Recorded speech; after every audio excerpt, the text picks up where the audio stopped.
gərginliklərindən biri də qıcıqlanmış bağırsaq sindromudur. Qıcıqlanmış bağırsaq sindromu nə deməkdir? Yəni bağırsaq qıcıq alır və bu qıcığın fonunda ya ishal olur, ya qəbzlik olur. Bəzən baxırsan, soruşursan, bir həftədə 3 gün qəbz olur, yerdə qalan 4 günü ishal olur. Bəzilərində dəyişə bilir. Daha çox ishal müşahidə olunur və az hallarda qəbzlik müşahidə olunur. Belə bir insanlarda və bu günümüzdə də artmaqda davam edir. Məsələn, qıcıqlanmış bağırsaq sindromu artıq nazoloji vahid kimi tibbə daxil olmuşdur və bu artıq bunun müalicəsindən də məşğul olmaq üçün müəyyən tədqiqatlar aparılıb və nəticələr vardır. Və burada da yenə eyni problemi qeyd edə bilərəm. Daha çox sinir, panik vəziyyətə düşənlər, depressiv vəziyyətdə olan insanlar və yaxud da həddən artıq nevrostenik sindromları, nevrotik problemlər olan insanlar qıcıqlanmış bağırsaq sindromundan əziyyət çəkə bilirlər.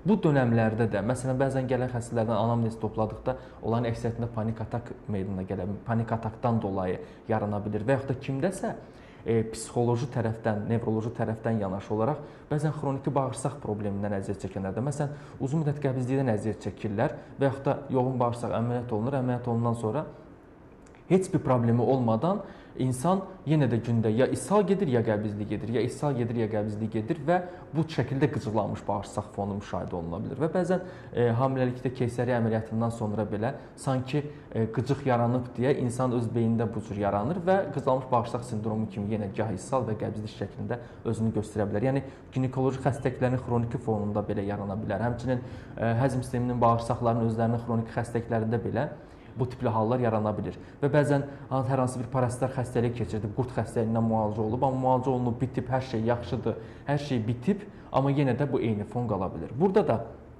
ilk tövsiyəmiz psixoterapevt müalicəsi və müayinəsi almaqdır. Çünki onun psixoloji, nevroloji tərəfləri müalicə olunmalıdır. Digər tərəflərini isə biz çox yaxşı reseptlər bilirəm. Fitoterapiyada qıcıqlanmış bağırsaq sindromunda ən çox istifadə etdiyimiz bitkilərdən biri rəvənddir. Rəvəndin və boldu.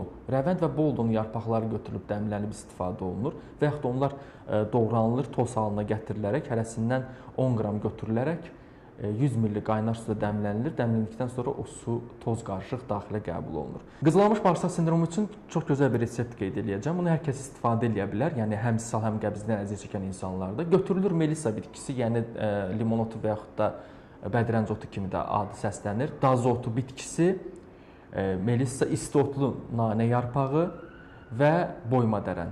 Bu 4 bitkinin hərəsindən bir xörək qaşığı götürülür, 400 ml qaynar suda dəmlənilir, 200 ml səhər, 200 ml axşam, yeməkdən 20 dəqiqə öncə daxilə qəbul olunur.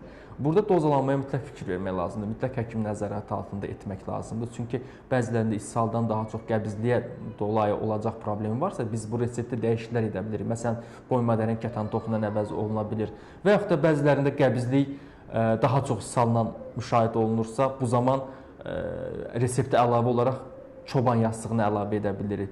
Və yaxud da yanaşı olaraq qıcıqlanmış bağırsaq sindromu ilə yanaşı babasil var. Bu zaman propolis şamından istifadə edə bilirik. Çünki propolis şamını istifadə edəndə ishal daha çoxsa, bəzən onlara qıcıq şəklində ishal da verə bilir. Və elə bilirlər ki, bu şamın istifadəsindən dolayı olacaq problemdir. Amma əslində elə deyil.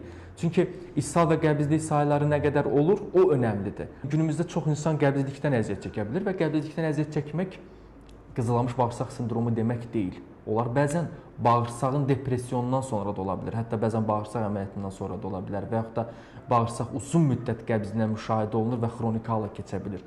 Qıcıqlanmış bağırsaq sindromunda elektrik xətti, bağırsağın elektrik xətti elə bir ki, həddindən artıq yüklənə bilir və bu elektrik xəttinin yükləndiyi vaxtı sanki bağırsaqda qısa qapanma baş verir və qısa qapanma fonunda günlərlə insan bayıra getməyə bilər və yaxud da bayıra getdikdə daha çox ishal verə bilər. İnsanlar adətən çox bayıra getməyi tez gedə bilsin deyə müəyyən hazır bir dəfəlik çaylardan və yaxud da müəyyən sulardan istifadə edirlər, uzun müddət imalələrdən. Bunların heç birini tövsiyə etmirik.